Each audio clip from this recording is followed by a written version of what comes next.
Hey guys, and welcome to the Akinon's YouTube channel. In this quick video, we will understand the difference between the remove, del and the pop function in Python. So let's get started.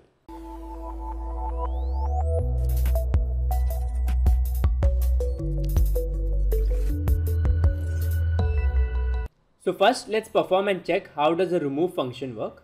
The remove function takes in an integer and removes that occurrence, that is its first occurrence, from that data list. So let's see how it works. So basically I am using the variable name, that is data, from this list, and I'm trying to remove the number 2. So if I run this, as you can see, it removes the first occurrence of the number 2 and returns the list as in the numbers 1, 3, 4 and 2. So that's how the remove function works. Now let's go on and check on to the del next function, that is the del keyword. The del keyword simply takes in an index as a sliced argument from the data variable, and that will be deleted. So I'm trying to delete the number present at the index 0. So that would be 1. So now let me run the code, and as you can see, the number 1 is removed from the Python list, and this is how the del keyword works. Let me just comment this. And finally, let's check the pop function.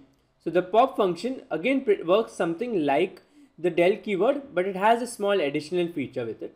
So the pop function will obviously take in an index, and that index would be first deleted from the list, and then it would be returned into a variable. So now as you can see, I'm returning this variable into an item.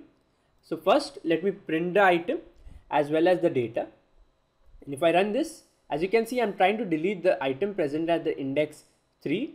So that is the number 4. And on the output window, you can see the number 4 is returned inside the item variable. And this is the data consisting of all the numbers except for the number 4. So that's it from this really quick video. If you found this video helpful, don't forget to drop a like and share it with your friends, and subscribe to the Akinon's YouTube channel for more fun and interesting videos.